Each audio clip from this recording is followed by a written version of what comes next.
बाद भोपाल से एक अहम खबर की, जहां प्रेमिका से खफा प्रेमी ने आत्महत्या कर दी। प्रेमिका को दूसरे युवक के साथ डांस करते हुए देखा था। सोमवार देर रात जुलूस में डांस किया गया था।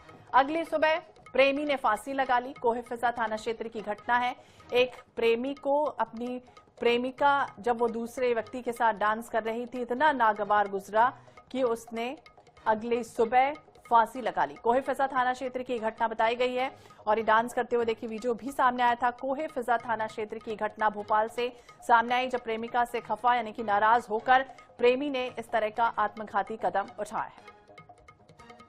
हालांकि यही वजह थी या कोई और वजह थी, किसी डांस में, किसी प्रोग्राम में वो लड़के के साथ डांस करते हुए देख लिया था।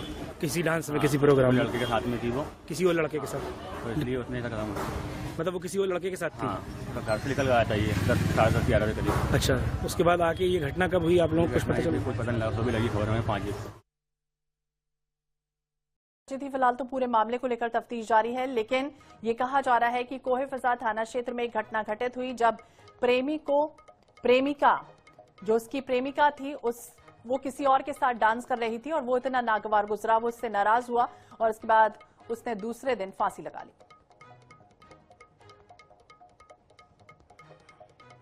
और भोपाल से अहम खबर की, सरकार के खिलाफ प्राइवेट स्कूलों का मोर्चा खोला गया। यह अहम खबर भोपाल से, जहां सरकार के खिलाफ प्राइवेट स्कूलों का मोर्चा खोला गया है। सुबह 11 बजे से लेकर शाम 5 बजे तक प्रदर्शन किया जाएगा और इसी प्रदर्शन की कड़ी में आपको बता दें, राज्य शिक्षा केंद्र का घेराव भी किया जाना है। आरजी का पैसा और मान्यता देने की लगातार मांग की जा रही है। अनिश्चितकालीन हड़ताल की भी चेतावनी दी गई है। तो यह अहम खबर आपको बता दें, मोर्चा खोला गया है सरकार के खिलाफ। ये कहा है कि मांग पूरी होनी चाहिए और लिखित आश्वासन की भी बात की जा रही है। तो सरकार के खिलाफ प्राइवेट स्कूलों का मोर्चा खोला गया है। सुबह 11 से लेकर शाम 5 बजे तक प्रदर्शन करेंगे। वहीं राज्य शिक्षा केंद्र का घेराव भी किया जाएगा। आरजी का पैसा और मान्यता देने की मांग की जा रही है। वहीं अनिश्चितकालीन हड़ताल की भी चेतावनी। कहा, मांग पूरी होने तक नहीं रुकेगा आंदोलन।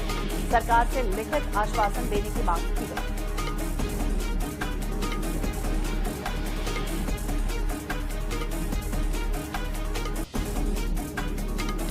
तो कहा गया है कि लिखित में आश्वासन मिले, उसके बाद ही हड़ताल खत्म हो। आप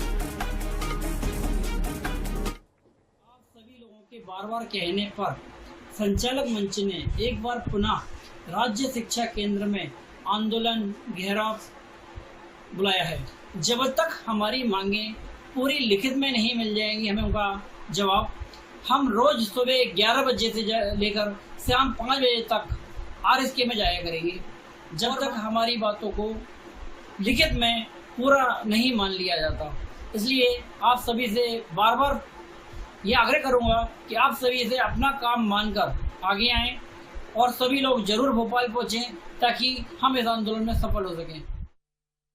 इधर मध्य प्रदेश के राज्यपाल मंगूभाई पटेल ने निवाड़ी जिले का दौरा किया और ओरछा की रामराजा सरकार के दर्शन कर प्रदेश की समृद्धि की कामना की। इसके बाद उन्होंने आंगनबाड़ी केंद्र और आदि कर्मी योगी अभियान के कार्यक्रम में भाग लेकर आदिवासी समाज के लोगों से संवाद भी किया। राज्यपाल ने ओरछा में रामराजा सरकार के दर्शन कर मध्य प्रदेश की सुख समृद्धि और प्रगति की कामना भी की है। इसके बाद वो चंद्रपुरा ग्राम पंचायत पहुंचे। आंगनबाड़ी केंद्र में कन्या पूजन उन्होंने किया। केंद्र में बच्चों की शिक्षा और विकास के महत्व पर जोर दिया। उन्होंने कहा कि गरीब बच्चों को सबसे पहले अवसर मिलना चाहिए। राज्यपाल ने आंगनबाड़ी परिसर में पौधा रोपित किया और आदि कर्मयोगी अभियान के तहत आदिवासी समाज के लोगों से संवाद किया। उन्होंने शिक्षा, स्वास्थ्य और केंद्र सरकार की जन कल्याणकारी योजनाओं की जानकारी दी। दौरे के अंत में राज्यपाल मंगूभाई पटेल बेवा आदिवासी महिला गुंडोबाई के यहां भी पहुंचे और बुंदेली व्यंजनों का उन्होंने स्वाद चखा।